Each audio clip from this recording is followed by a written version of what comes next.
Oya mwanangu, mimi kilala naota ndoto mbaya juu ya Yanga. Nachukia. Siwapendi. Ila utafanyaje sasa? Hivi adui ya Simba ni engineer. Kwa nyakati unatamani utoe timu na unajua yule mwamba mwenye kichwa yule.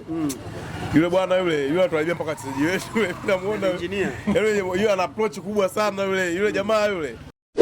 Siwaombei dua, ikiwezekana Mungu awapige lungu la kwenye kichwa. yani wafungwe, ila kwa jinsi ninavyojua hebu tufikirie katika mazingira ya kawaida kweli Mpanzu au anataka kutuacha wewe ungelee Mpanzu jinsi anavyocheza hivi kama hataki na anataka kama hataki na anataka nani kuna kidudu baki kinafanya kazi sasa kuamini kwamba Mpanzu yote kitambaa cheupe ngoma za ile ngoma ya tatizo kuna namna yule mwenyekiti Mangungu Mangungu bwana yule mzee mimi Mangungu yule hivi Simba Sports pia wanaenda kucheza dhidi ya Mtibwa Sugar. Unatarajia kukutana na kitu gani? Siwadharau Mtibwa. Mtibwa ni timu kongwe, ilishuka daraja, imepanda ikiwa na Western mzuri tu, imepanda vizuri. Na timu yangu kama unavyoona sasa hivi imepotea kidogo, imetoka kufungwa na Azam. Umeona imetoka kupata matokeo mabovu klabu bingwa pale. Lakini wanisamee Mtibwa na jambo langu. Mtibwa Sugar nisamee pia na jambo langu. Jamaa yeye anasema Mtibwa Sugar unapaswa kuwasamee kwa sababu wana jambo lao. Leo hebu tugusie na tumalizie kabisa eneo hilo hapo. Simba Sports Club wanaenda kucheza na Mtibwa Sugar. Kwenye nyakati ambazo Simba kama hawaeleweki hivi.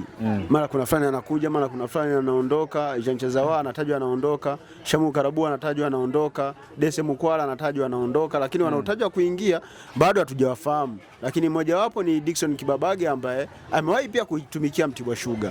Kitu gani tukitarajia kwenye mchezo wa Simba na Mtibwa Sugar hapo kesho? Kwanza inakwenda kuwa mechi ya kwanza kwa mwalimu Steven Becker katika mchezo wa ligi kuu ya NBC Premier League kwa sababu Steven Becker ameingia kwenye kikosi wakati Simba hapo katika michuano ya Mapinduzi. So kuna testi mpya ambayo Steven Becker anakwenda kuonja joto la ligi kuu Tanzania bara. Mtibwa Sugar chini ya mwalimu Awad wamekuwa wana mwendelezo mzuri, dhao wa kusuasua, wamekuwa na matokeo ya kupoteza na kusale, lakini ni timu ambayo pale ambako huwa inacheza na Simba wamekuwa wanapata matokeo mazuri kwa maana hawa Mtibwa Sugar wana kumbukumbu ya kumfunga Simba katika uwanja wa Manungu pale Tuliani misimu miwili nyuma kabla hajafika daraja msimu uliopita I think. So unaona kuna ile tunasema ladha ya game inakwenda kuonekana katika mchezo. Compared Mtibwa Sugar wataingia kwenye huu mchezo wakiwa wanaamini Simba mchezo wake wa mwisho wa NBC alipoteza mbele ya Azam bao 2-0. Watakuwa wana hiyo mentality kwamba huyu psychological hajakaa vizuri, bado ana ile pressure. Compare benchi la ufundi ni jipya. So kuna vitu ambavyo bado watakuwa hawajavigeni.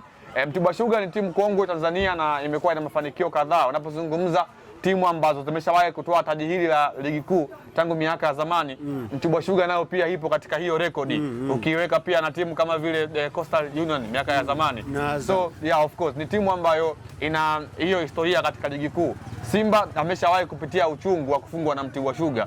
So inakwenda kuwa mechi ngumu. Simba ana advantage ya kuwa nyumbani katika uwanja wa Meja Jenerali Samuyo pale Mbweni, lakini tumeshuhudia pia Simba amekuwa ana struggle kwenye eneo moja ama nyingine, lakini kuelekea kwenye huu mchezo Simba watamkosa mshambuliaji wao kiongozi kwa maana Johnson Soa ambaye anatumikia adhabu ya kufunga mechi 5. Of course. So tutategemea kuona exchange katika hilo eneo kwa sababu Simba amemongezea mtu kama vile Baraka Mwangosi kwenye kikosi eneo la ushambuliaji, lakini pia yupo mtu kama vile Steve Dese Mukwala ambaye yeye anahusishwa kuweza kuondoka ndani ya kikosi cha Simba, lakini pia katika eneo la kushambulia Jean Charles Ahoua huenda asiwe sehemu ya kikosi kwa maana anahusishwa kuweza kuondoka ndani ya kikosi cha Simba. Huenda tukamshuhudia mtu kama vile Morris Abraham. Leo mwalimu amezungumza kwenye press kwa maana mkutano na waandishi wa habari hatakuwa sehemu ya kikosi. Unaona kuna baadhi ya key players ambao Simba katika mchezo wa kesho wataenda kuwakosa. Kwa hiyo tunakwenda kushuhudia moja kati ya mchezo mgumu, Mtibwa Sugar dhidi ya Simba Sport Club. Simba ambayo huenda isiwe perfect kwa maana ya kuwamiss wale top player katika kikosi chao. Mwanangu, Simba Sports Club wanaenda kucheza na Mtibwa Sugar. Ndio.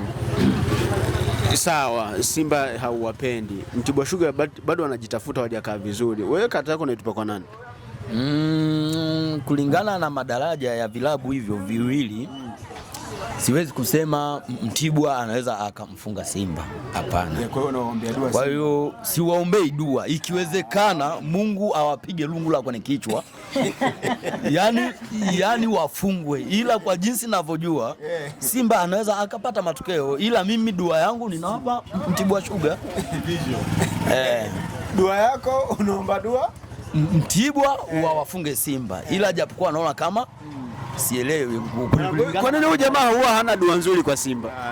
Wewe umenyooka kabisa unasema Yanga washindi, lakini yeye anasema bora hata mpigwe rungu. Inawezekana kila mmoja na opinion yake, si unajua, kila mmoja na mimi nimeongelea mpira jinsi ulivyo. Umeona katika mpira jinsi unavyokuwa individual, hii game mimi naona Simba yaani kwa uwezo binafsi wa mchezaji mmoja mmoja Simba anaweza kupata matokeo. Lakini kwa sababu ndugu yangu yeye Yanga sasa hivi ananifunga mara nyingi, sikatai, mimi nishoke bonde kwa Yanga. Nimeshawachosha kufungwa na. Oya mwanangu, mimi nikilala naota ndoto mbaya juu ya Yanga. Nachukia. Siwapendi. Ila utafanyaje sasa?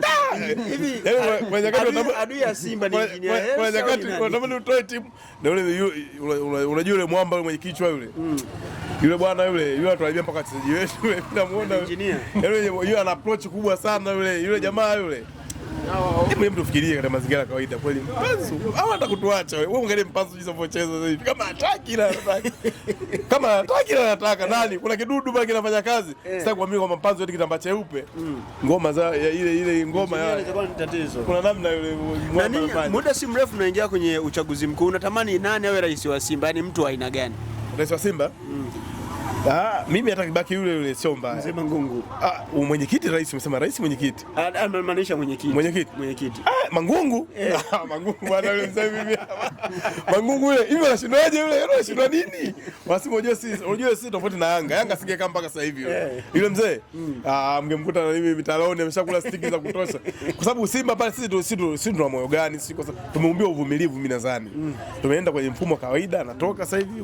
Kwa sababu nadhani mateso yanaisha. Mangungu kichaka alichojificha Mangungu kinatoka. Ila anarudi kugombea tena. Hawezi kupita yule mzee yule. Kila mmoja anamchukia yule. Kuna kura za marohani ujue. Hamna yule, yani mzee hata atupigie nani swati subato hoi. Sikiliza nikwambie. Yani katika mazingira ya kawaida Mangungu tumeshafurahi. Nadhani mwezi wa kwanza, si ndio? Akimaliza wakati wake. Kile kichaka ambacho alikuwa anajificha kwa Mangungu ndio kitaonekana vizuri. Tatizo ilikuwa Mangungu au ni timu tu. Hapo ndo tunajua. Bwana, si leo tumefikia mwisho. Leo Sauti ya Mtaa Annual TV tulikuwa the Amazon Forest kwenye kijiwe cha afisa wasafirishaji waite bodaboda ambao wanafanya shughuli zao hapa kwenye soko la Nazareti. Moja kati ya vitu ambavyo tunaendelea kupanda navyo ni kwamba sisi tupo mtaani na tunaishi na wanetu. Kwa hiyo moja kati ya vitu ambavyo tunaendelea kuvipata ni stori za kutoka kijiweni kama hivi. Mwanangu, tulikuwa na Fredrick Amoni Mwakisimba aka Mwaisa.